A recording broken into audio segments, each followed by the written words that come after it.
Now we turn to the story everybody is talking about, the finger in the Wendy's chili. Welcome to Watch Mojo, and today we're discussing our picks for the incidents that landed quick-serve restaurants in court. A judge has authorized the Tim Hortons class action to go ahead, but there's a hitch.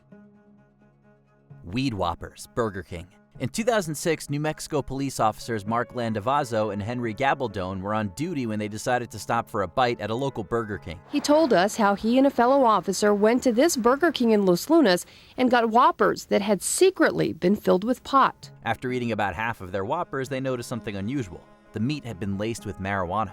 The cops used a field test kit to confirm their suspicions, then went to the hospital. There was a lot of marijuana on the hamburgers. The employees responsible were arrested and charged with aggravated battery on an officer, though they got off with just probation. Both will serve no prison time, only probation. The officers later filed a lawsuit against Burger King alleging personal injury and negligence. Privacy breach, Wendy's. Using your fingerprint to clock in and out of work seems like a no-brainer. Employees don't have to worry about losing a badge or remembering a PIN number, and management can be sure no one is cheating the system. But when a company collects biometric data like fingerprints, it has to follow privacy laws. It basically says you can collect iris scans, fingerprints, voice prints, facial geometry scans, but you have to get written consent to do so. Illinois has particularly strict laws around collecting this type of personal information, and Wendy's found that out the hard way. Employees who had worked for the company between 2013 and 2023 filed the class action lawsuit alleging that Illinois-based Wendy's locations had violated the law.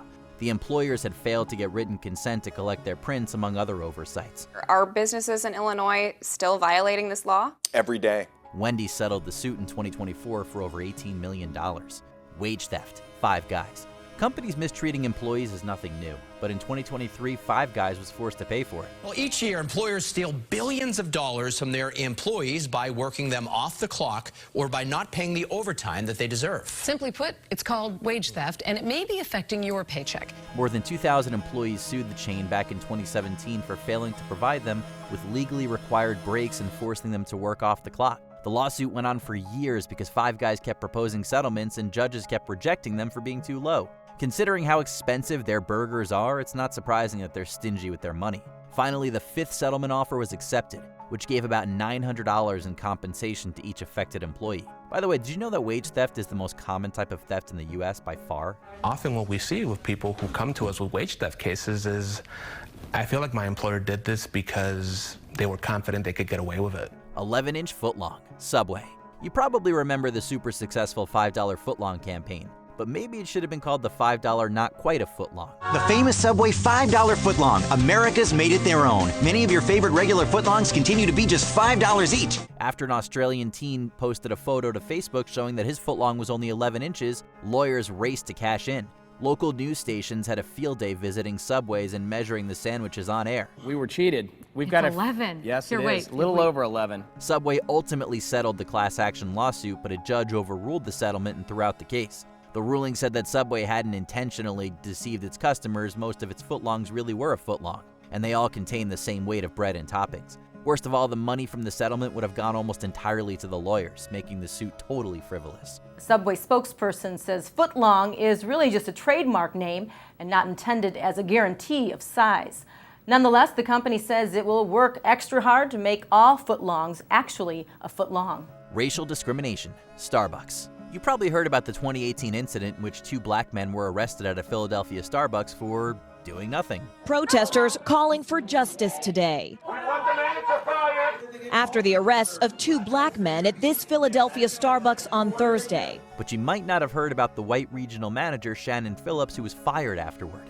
The arrests turned into a major scandal for the coffee chain, which immediately went into damage control mode. The next year, Starbucks was in hot water again, hit with a lawsuit from the regional manager who oversaw that store and approximately 100 other locations. Shannon Phillips, who is white, claims she was fired after the incident because of her race. Starbucks higher-ups ordered Phillips to place a white district manager on leave, supposedly for discriminatory behavior. That manager had nothing to do with the arrests, nor did Phillips. She believed the manager was innocent and that white employees were being scapegoated for the incident. She refused the order and was fired. Phillips sued Starbucks for discrimination and won more than $25 million in damages. In a statement, Phillips' lawyer said Starbucks was looking for a scapegoat and that Phillips will now be pushing for more back pay from Starbucks to be decided by the judge. Sued by Colonel Sanders, KFC. Not many chains can say they were sued by their own founder. Harlan Sanders began selling fried chicken in 1934, and his first franchise opened in 1952. He didn't start the company until he was 65, but it made him a millionaire. In 1964, Sanders sold Kentucky Fried Chicken to a pair of businessmen, but stayed on as the quality control officer and spokesman. In 1971, the men sold KFC to the Hublin Company, which started making changes to the recipes. Sanders, then in his 80s, was not happy. He opened a competing restaurant, prompting Hublin to sue him. After selling his interest in KFC, Colonel Sanders opened the restaurant and named it after his wife. Sanders countersued Hublin for $122 million for using his image to promote products he thought were terrible. The suits were settled, with Hublin paying Sanders $1 million and Sanders agreeing to change the name of his new restaurant. Mystery meat, Taco Bell. Most people don't expect fast food to be made with top quality ingredients. However, in 2011, a lawsuit alleged that Taco Bell's beef wasn't even actually beef. The issue comes down to how much beef has to be in a taco before you can call it a beef taco. The plaintiffs claimed that they'd tested the meat and found that it was only 35% beef, with the rest being fillers and binders. Taco Bell went on the offensive, spending millions on an aggressive ad campaign telling customers that the meat was actually 88% beef. The lawsuit claimed that the meat filling used by Taco Bell was less than 35% beef. Taco Bell retaliated with ads saying, "Thank you for suing us." The lawsuit was eventually dropped, but it wasn't the last time Taco Bell went to court over its meat. In 2023, a New York man sued the company for false advertising, saying that the pictures of the food showed twice as much beef as he actually got. The false advertising suit, dubbed "Where's the Beef" by the folks on Twitter, alleges the chain, quote, materially overstates the amount of beef in its ads. He dropped the suit 4 months later. E. coli outbreak, Jack in the Box. Between 1992 and 1993, a massive E. coli outbreak linked to Jack in the Box locations in 4 states sickened over 700 people and killed 4 children. It was one of the worst food poisoning outbreaks in U.S. history. The tragedy was so severe that it led to major changes in food safety laws. It also led to multiple lawsuits. Jack in the Box ultimately paid out over $65 million to the victims and their families. The restaurant's beef supplier, Foodmaker Inc., was also sued and settled with the families for an undisclosed amount. The public was shocked by what ultimately we found out. Despite improvements to food safety regulations, E. coli continues to plague the industry. In 2024, an outbreak tied to McDonald's onions made over 100 people sick and caused 1 death. It also resulted in multiple lawsuits against the chain and its supplier. McDonald's says they've found the source of the onions linked to the deadly E. coli outbreak, naming Taylor Farms, a grower based in California. Strange chili ingredient, Wendy's. Finding a hair in your food's gross, but imagine diving into your bowl of chili and discovering a finger. That's what supposedly happened to Ana Ayala at a Wendy's in 2005.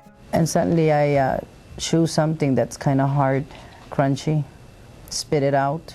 At first I wasn't sure what it was. Ayala attempted to sue the chain, but when you find a human body part in your food, you can't just hire a lawyer and collect a check. In the statement, they say that the employee had more than 10 years of experience, that no employees had suffered a hand or finger injury, and that their suppliers, who are required by law to maintain written records of accidents, say there were no reports of hand or finger injuries. Wendy's quickly determined that the finger didn't come from any of its employees or suppliers, and a police investigation found that it hadn't been cooked. It was later revealed that Ayala had bought the finger from a friend who lost it in an accident and put it in the chili herself. She served 3 years in prison for fraud and was banned from Wendy's for life. Police arrested Ana Ayala at her home in Las Vegas and put her into jail without bail for grand theft and attempted grand theft. Before we continue, be sure to subscribe to our channel and ring the bell to get notified about our latest videos. You have the option to be notified for occasional videos or all of them. If you're on your phone, make sure you go into your settings and switch on notifications. Hot coffee, McDonald's. This lawsuit became infamous, but it wasn't as frivolous as the media led people to believe. As the story spread, the details faded until just about all anyone remembers was a woman was driving down the road with a cup of McDonald's coffee, spilled some in her lap, and got paid millions of dollars. The problem is just about all of those simple facts are wrong. In 1992, 79-year-old Stella Liebeck spilled McDonald's coffee into her lap while sitting in her car. The drink was so hot that it caused third-degree burns, and Liebeck had to undergo skin grafts.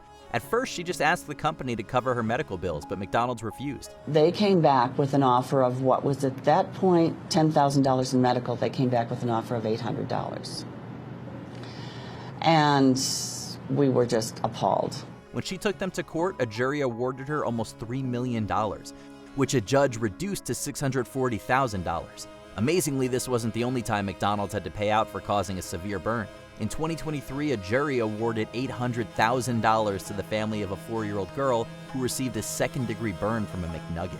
The jury deliberated for 2 hours before ruling in favor of the family, saying that McDonald's failed to properly warn people about possible danger. Which of these lawsuits did you think was the most shocking?